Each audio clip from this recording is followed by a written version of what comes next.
Assalamualaikum warahmatullahi wabarakatuh. Perkenalkan, saya Ismur Fadilah dengan NPM 24010600010.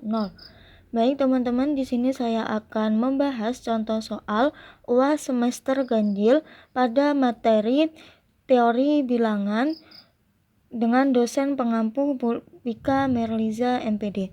Untuk soal yang pertama yaitu buktikan bahwa 101 adalah bilangan prima. Nah, berikut langkah-langkahnya yaitu yang pertama, kita bisa mencoba membagi 101 dengan bilangan prima yang lebih kecil dari akar kuadrat 101. Nah, akar kuadrat dari 101 itu kira-kira 10. Nah, untuk langkah yang kedua yaitu bilangan prima yang lebih dari 10 adalah 2, 3, 5, dan 7. Yang ketiga yaitu kita bisa membagi 101 dengan bilangan-bilangan prima tersebut. Yang pertama 101 dibagi 2 sama dengan 50 sisa 1. 101 dibagi 3 sama dengan 33 sisa 2. Yang ketiga yaitu 101 dibagi 5 sama dengan 20 sisa 1. Dan yang terakhir yaitu 101 dibagi 7 sama dengan 14 sisa 3. Karena 101 tidak habis dibagi oleh bilangan prima yang lebih kecil dari akar kuadratnya, maka 101 tidak dapat dibagi habis oleh bilangan asli lainnya selain 1. Kesimpulannya, karena 101 tidak dapat dibagi habis oleh bilangan asli lainnya selain 1 dan 101, maka 101 adalah bilangan prima. Baik teman-teman, lanjut ke soal yang kedua yaitu tentukan persamaan Geofantin 12x plus 18y sama dengan 25 memiliki solusi bilangan bulat. Yang pertama, tentukan FPB dari 12 dan 18. Yang kedua, buktikan FPB membagi sisa kanan. Nah, kita menggunakan langkah-langkah berikut ini. Yang pertama yaitu kita sederhanakan persamaan. Nah, persamaan awal yaitu 12x plus 18y sama dengan 25. Kita bisa bagi semua koefisien dari FPB dari 12 dan 18. Nah, FPB 12 dan 18 yaitu 6. Nah, kita menganalisis 12 dibagi 6 sama dengan 2, 18 dibagi 6 sama dengan 3. Nah, jadi bentuk sederhananya yaitu 12x plus 3. Bentuk sederhananya yaitu 2x plus 3y sama dengan 25 per 6. Mengapa per 6? Karena 25 ini tidak membagi habis 6. Untuk langkah yang kedua yaitu menganalisis kesamaan. Perhatikan ruas kanan. Nah, ruas kanannya itu kan 25 per 6 atau tidak membagi habis 6. Bukan bilangan bulat. Ini berarti tidak ada solusi bilangan bulat untuk persamaan yang sudah disederhanakan. Nah, kesimpulannya, karena persamaan yang sudah disederhanakan tidak memiliki solusi bilangan bulat, maka persamaan awal 12x plus 18y sama dengan 25 juga tidak memiliki solusi bilangan bulat. Mengapa tidak memiliki solusi bilangan bulat? Yang pertama, kondisi yang harus diperhatikan. Kondisi yang harus dipenuhi yaitu agar persamaan linier Geofantin AX plus BY sama dengan C memiliki solusi bilangan bulat, maka FPB AB harus membagi C. Yang kedua, dalam kasus ini FPB 12 dan 18 itu 6, tetapi 6 tidak membagi habis 25, jadi persamaan tidak memenuhi. Baik teman-teman, lanjut ke soal yang ketiga yaitu buktikan bahwa jika P bilangan bulat A elemen Z, maka berlaku untuk A pangkat P kongruen A mut P. Nah, kita akan membagi pembuktian menjadi dua kasus. Nah, untuk kasus yang pertama itu A tidak habis dibagi P atau membagi P. Yang pertama, teorema Fermat kecil, jika P adalah bilangan prima dan A adalah bilangan bulat yang tidak habis dibagi P, maka A pangkat P-1 kongruen 1 mut P. Untuk yang kedua, kita kalikan kedua ruas dengan A membagi A dikali A pangkat P-1 kongruen A dikali 1 mut P. Nah, ini untuk kasus yang pertama. Nah, untuk kasus yang kedua yaitu A membagi habis P. Jika A habis dibagi P, maka A kongruen 0 mut P.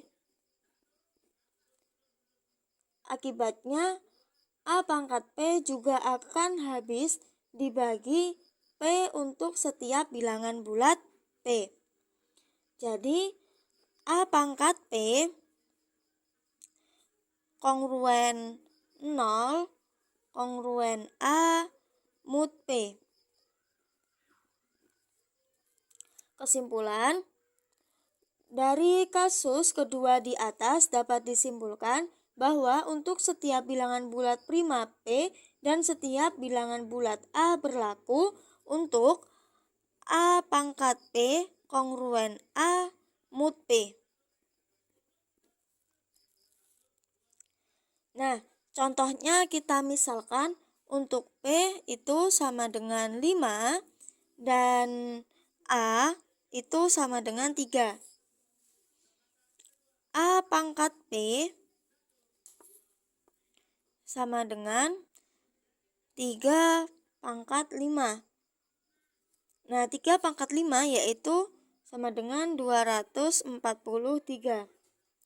Nah, 243 ini dibagi dengan 5, sisa 3.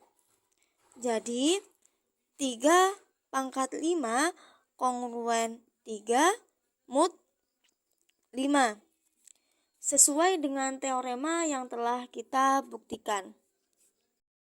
Oke teman-teman, kita lanjut ke soal yang keempat, yaitu buktikan bahwa 45 kongruen 9 mut 12. Yang kedua, sederhanakan 72 kongruen X mut 15. Nah, untuk pembuktian 45 kongruen 9 mut 12. Nah, untuk pengertian kongruen sendiri yaitu dua bilangan A dan B dikatakan kongruen modulo M jika selisih A dan B habis dinyatakan sebagai A. Jadi, dinyatakan sebagai A kongruen B mut M.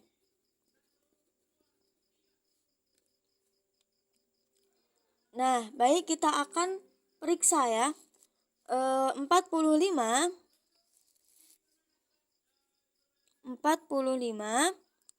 dikurang 9 sama dengan 36.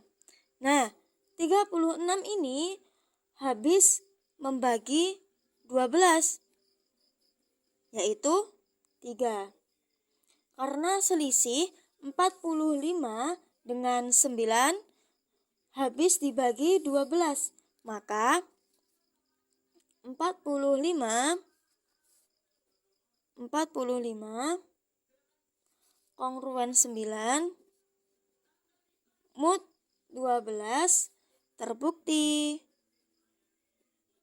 benar. Nah, lanjut untuk yang kedua yaitu sederhanakan 72 kongruen X mut 15. Nah, dalam soal yang kedua ini kita mencari nilai X-nya dulu. Yang pertama, kita ingin mencari nilai X yang jika dikurangi 72 hasilnya habis dibagi 15. Cara mudahnya adalah dengan membagi 72 dengan 15 dan memiliki sisa. Ini untuk yang kedua. 72 dibagi 15 itu sama dengan 4. Sisanya 12. Jadi nilai X ini adalah sisa pembagian tersebut, yaitu 12. Sederhananya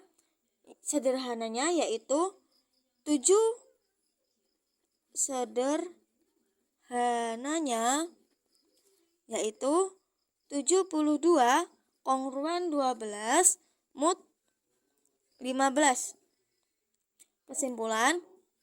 Kesimpulannya dari yang pertama yaitu 45 kongruen 9 mut 12 adalah benar. Artinya 45 dan 9 memiliki sisa yang sama ketika dibagi 12. Yang kedua, bentuk sederhana dari 72 kongruen X mut 15 adalah 72 kongruen 12 mut 15. Artinya, nilai X yang memenuhi kongruensi tersebut adalah 12. Baik, lanjut ke soal yang kelima, yaitu selesaikan sistem kongruensi berikut. X kongruen 2 mut 3 dan X kongruen 3 mut 5 dengan teorema sisa Cina. Nah, teorema sisa Cina digunakan untuk menyelesaikan sistem kongruensi linear.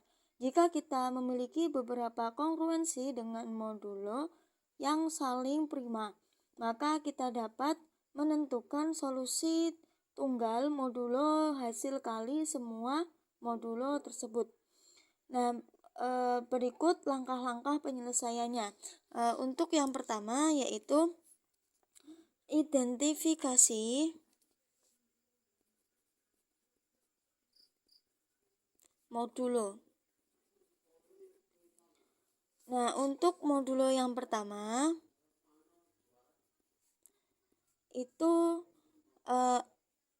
M1 sama dengan 3. Modulo yang kedua yaitu M2 sama dengan 5. Karena FPB dari 3 dan 5 itu 1. Maka kedua modulo itu saling prima, sehingga teorema sisa Cina ini berlaku. Nah, untuk langkah yang kedua yaitu menghitung hasil kali modulo. Nah, di sini untuk M besar sama dengan M kecil 1 dikali dengan M kecil 2 sama dengan, nah untuk M kecil satunya itu kan 3 dikali dengan M kecil 2 yaitu 5. 3 dikali 5 sama dengan 15. Untuk langkah yang ketiga yaitu menghitung M1 dan M2. M besar 1 sama dengan M besar. Nah, ini kan hasil dari M besar ya. M besar dibagi dengan M kecil 1 sama dengan 15. Nah, untuk M besar ini 15 dibagi M1 3. Untuk yang ketiga yaitu hitung M besar 1 dan M besar 2. M besar 1 sama dengan M membagi M1 sama dengan 15 membagi 3 sama dengan 5. Nah, untuk M besar 2-nya sama dengan M membagi M kecil 2 sama dengan 15 membagi 5 hasilnya 3. Lanjut ke langkah yang keempat yaitu menentukan inverse multiplikatif menentukan inverse multiplikatif. Temukan Y1 sehingga M1 temukan Y1 sehingga M besar 1 dikali dengan Y1 kongruen 1 mut M1, yaitu 5 dikali Y1 kongruen 1 mut 3. Kita temukan lagi Y1-nya sama dengan 2, karena 5 dikali 2 kongruen 1 mut 3. Lanjut untuk kita menemukan Y2 sehingga M besar 2 dikali Y2 kongruen 1 mut M kecil 2, sehingga 3 dikali Y2 kongruen 1 mut 5.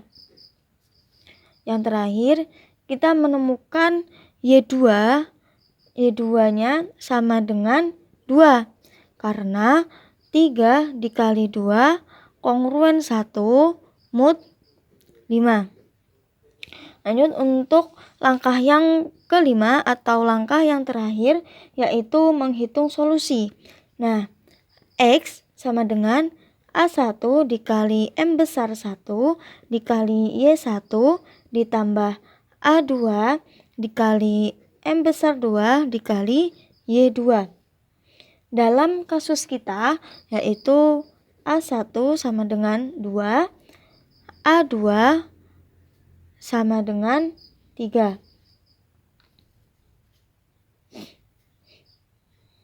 X kongruen 2 dikali 5 dikali 2 ditambah 3 dikali 3 dikali 2 mut 15. X kongruen 20 ditambah 18. X kongruen, jadi hasilnya yaitu X kongruen 8 mut 15. Jadi solusi dari sistem kongruensi X kongruen 2 mut 3 dan X kongruen 3 mut 5 adalah X kongruen 8 mut 15.